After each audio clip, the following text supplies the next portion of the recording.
What's up, y'all? It's me, as you can see. And we about to do this question and answer. And look, I'm really chilling. My knees, actually, I ain't put on no lotion or nothing. Look, y'all got me riding in the flesh. Go ask what y'all gotta ask, and I'm gonna answer it though.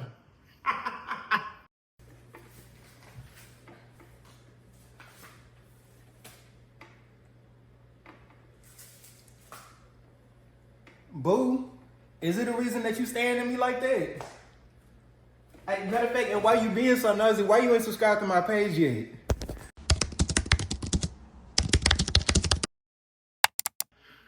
Oh, my favorite 400 workout. I don't think I've ever had a favorite 400 workout because I don't like the shit. I have a job to do. I go out there and I do my job. And apparently I've been doing a pretty damn good job at it.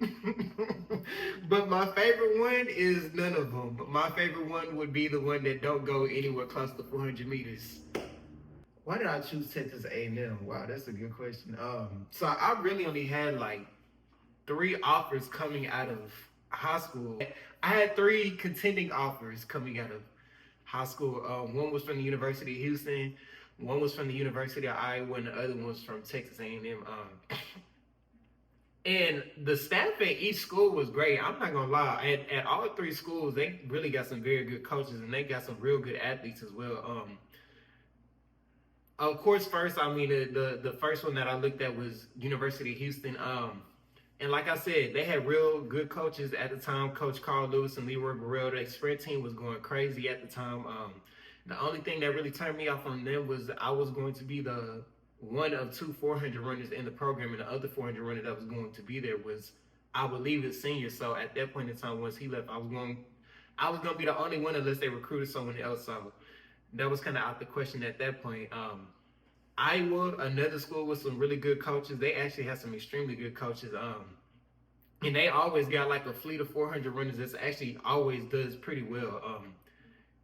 In fact, like they honestly were a lot of competition with us when I was at A&M, but I just couldn't deal with the fact that I was going to be in Des Moines or Iowa City, Iowa for 4 to 5 years, and I was just like, I don't know if I could do that. Like I was willing to move somewhere else to a major city, and that was it. Like I don't think I could have done kind of just like a country, like small college town that wasn't close to home. That just wasn't ideal. So I mean, that left me with A&M, and that's where I ended up going, and that definitely was a business decision for me without a question.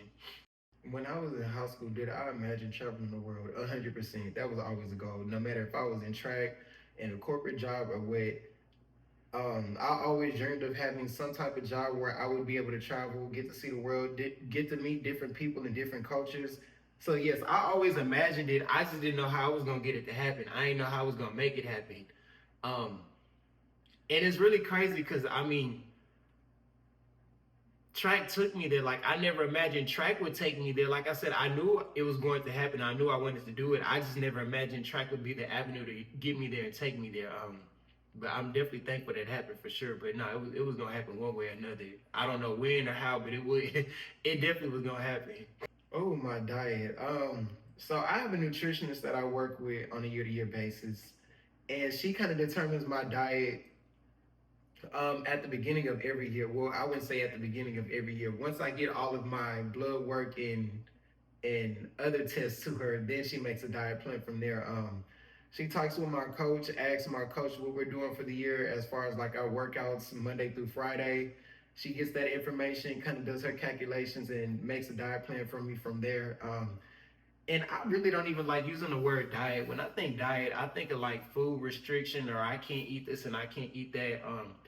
I'm eating things that people every day are eating. It's just the fact of the matter. Like I need to get a certain amount of protein in, a certain amount of carbs in, vegetables. She's big on vegetable protein.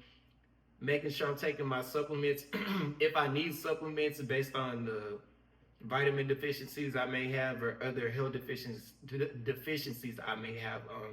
So like I said, it's nothing crazy. I will say it is simple. Of course, I try to stay away from like fried food and stuff like that. But for the most part, I mean, if I need protein, I'll get a piece of fish or get a piece of salmon, a piece of chicken, a piece of beef. If I need carbs, I'll get couscous, rice, pasta, etc. I mean, vegetables, it's broccoli. Shoot, what else can I eat?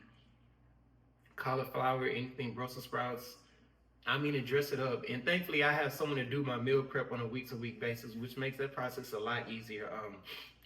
I remember when she first sent me my nutrition plan, I was sitting up there trying to cook all the food by myself and measure out the carbs and protein by myself for a week. And I just remember I'd be cooking for like 2-3 days straight. I was like, hell nah, bro, I'm not finna do this shit. Like, and from there I got someone to do my meal prep for me. But yeah, no, it's pretty smooth. It's pretty smooth and seamless.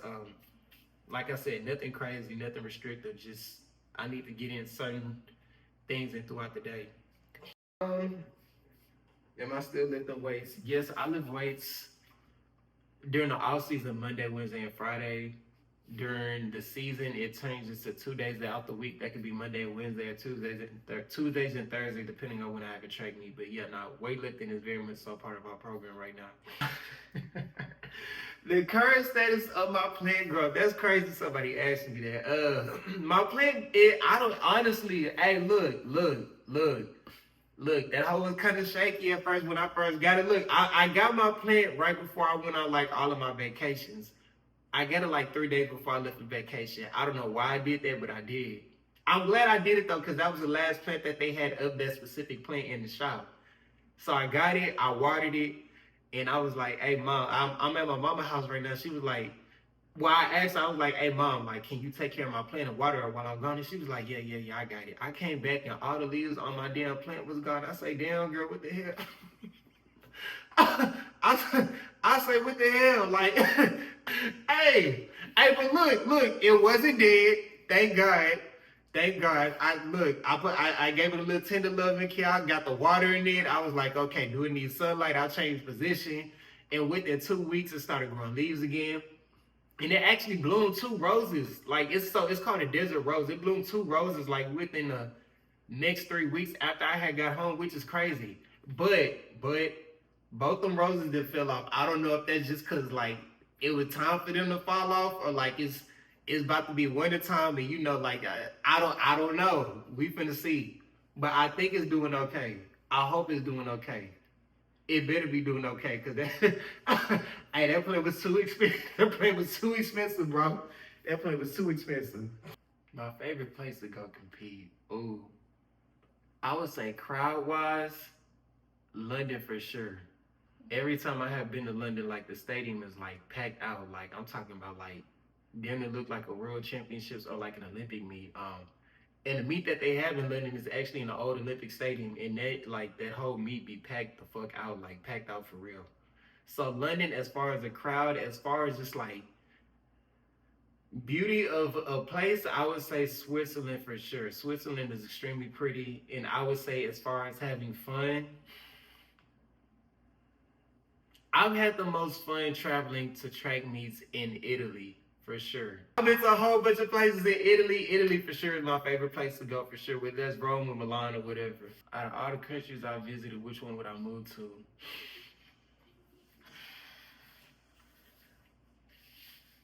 I always said I would move to England, London specifically.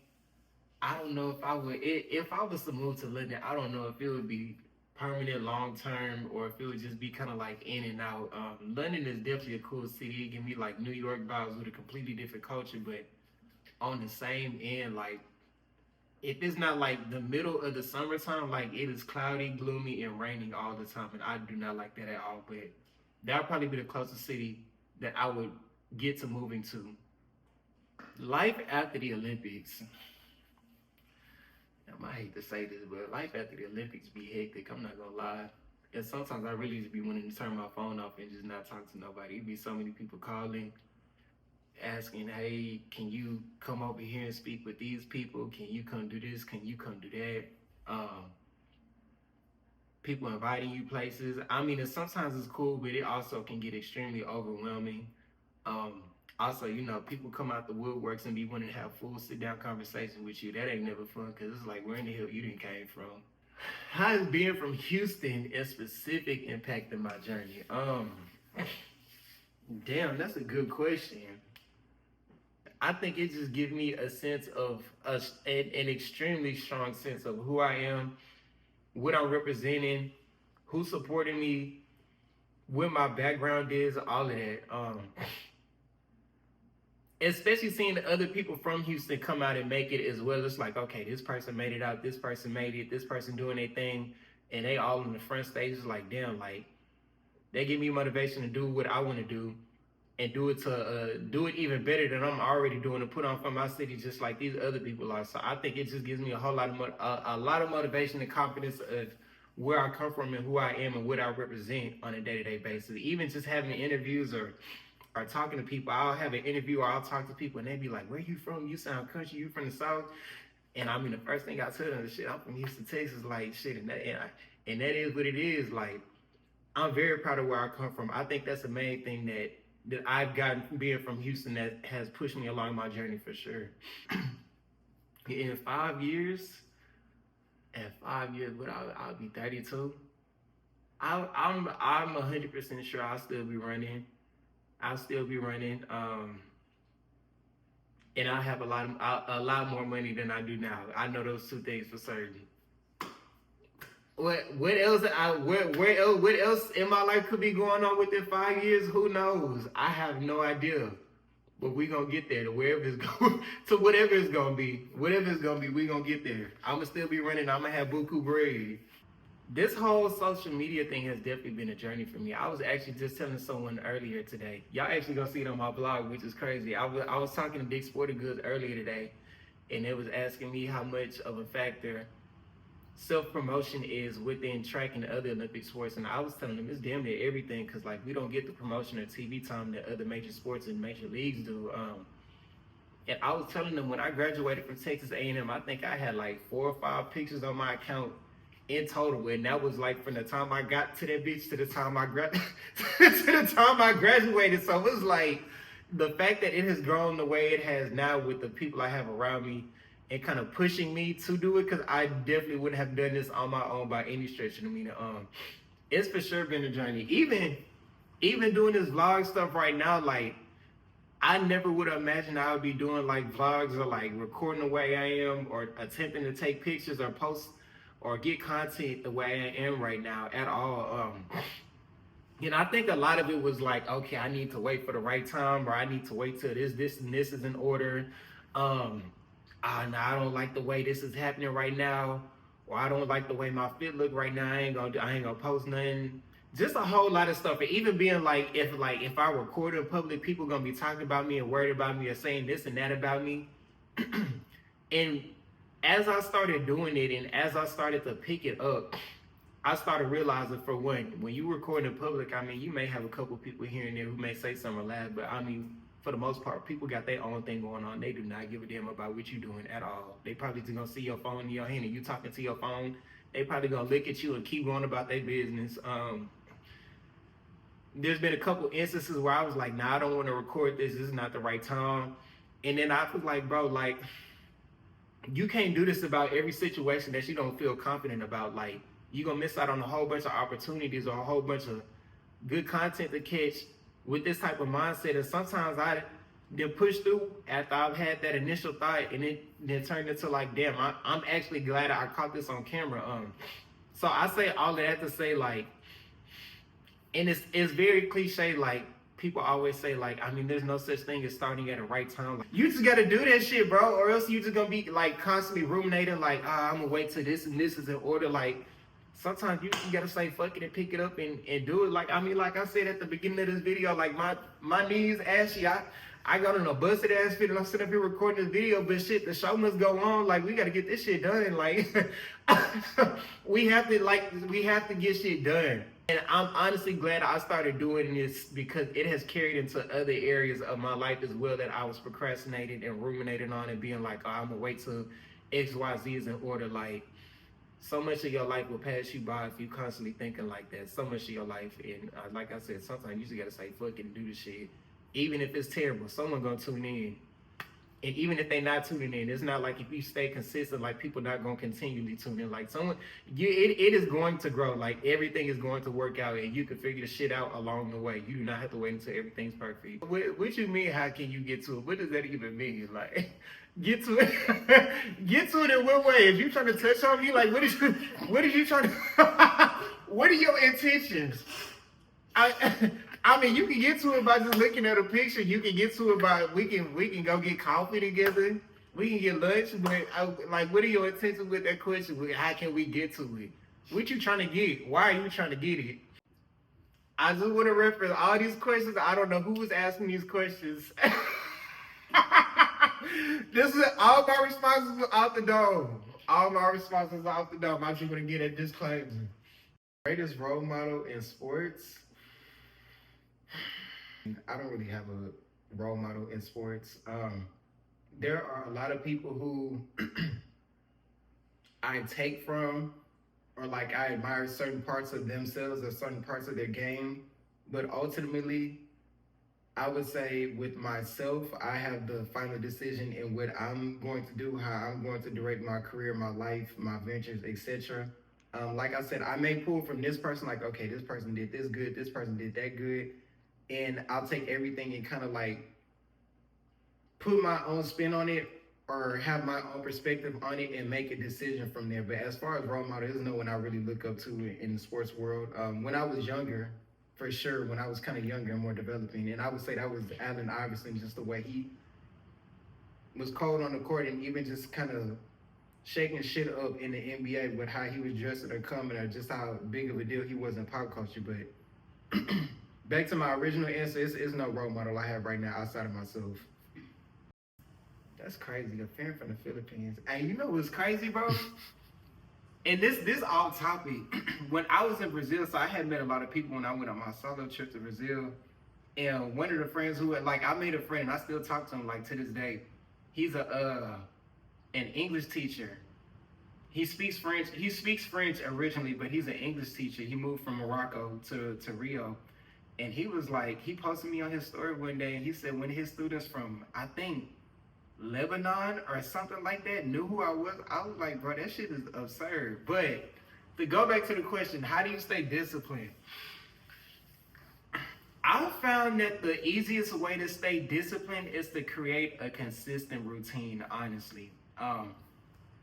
There's sometimes where you can kind of willpower your way to discipline, but after a while, sometimes you get burnt out, sometimes you get tired. I mean, and that's just what humans do. Like, we all human, that's completely fine and normal. So I found the easiest thing to do is kind of schedule certain times where I'm doing certain things, or like, for instance, how I get all my meals prepped for the week.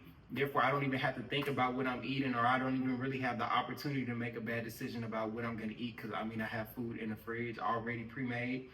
I try to wake up at the same time every day. Once I get home, I try to study a specific amount of hours of Spanish every day at a specific time. So I think just kind of just making a schedule for yourself, doing things at a specific time is what has really helped me. Like I said, at the end of the day, I'm human and I definitely slip up. I'm definitely not the most disciplined person ever, and I mean, and that's fine and that's normal. Ain't nobody as disciplined as you think they are, I promise. I promise you. I promise you. The hardest. I want to know what he mean by hard. Does he mean, if you're saying hard in the sense of like the environment and the competition, the hardest place I competed, oh shoot, let me think.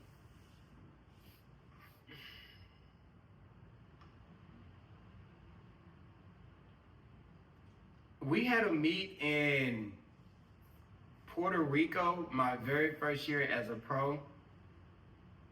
And I love the city, I love the culture, but the infrastructure of the stadium was definitely not up to par.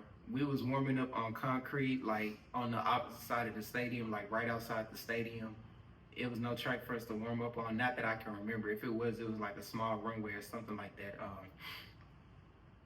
The stadium really wasn't kept up. The bathrooms was nasty. So I think that was definitely the hardest place as far as environment and environment. As far as competition, competition is the hardest to compete in. I think the hardest environment to compete in, and this might sound crazy, I mean, because I've competed in the Olympics and World Championships. I think kind of the hardest meets to compete in are kind of the meets where I don't really have that much competition, honestly. It's kind of hard to get excited for those. I'm not running against anybody who is going to push me super hard. And then I have to kind of draw on my own perseverance or my own kind of drive. It's always easier to compete when you're in like a high pressure environment. You have high pressure to do good, and you got people to the left and right of you that's gonna be on your ass if you're not on your A game. So I definitely say kind of the lower level meets are the hardest to compete in. Competed in my Track Houston day. Track Houston laid the groundwork for everything that I am right now. Honestly, I'm not even gonna lie to you. I be saying that all the time. That's why when they called me and asked me to speak somewhere, volunteer somewhere, come to a track meet, or even come out to practice and volunteer, like I have no problem doing that ever. All the coaches kind of nurtured me and got me to the point to where I'm at right now. They saw something in me to get me to the point that I'm at right now.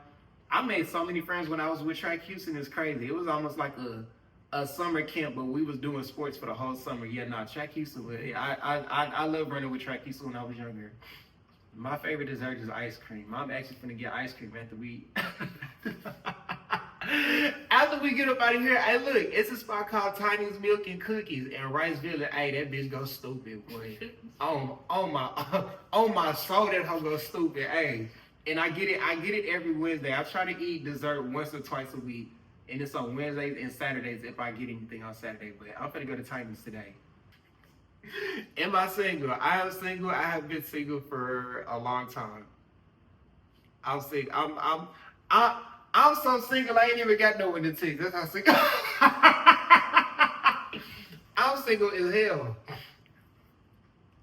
And that's it. We're gonna wrap it up for today. I appreciate y'all. Thank y'all for asking these questions. I'm gonna go home and put some lotion on my legs, and I'm gonna go get into bed. Or I ain't even gonna get into bed. I'm probably gonna sit on the couch and watch Netflix. I'm gonna lotion up first though. I appreciate y'all. It's been a cool experience. This YouTube shit is actually a lot more fun than I thought it was gonna be. I'm gonna keep pushing it out. I'm gonna keep being cool. Y'all keep being cool. Everybody gonna be cool. You feel what I'm saying? Thanks. Soundstripe.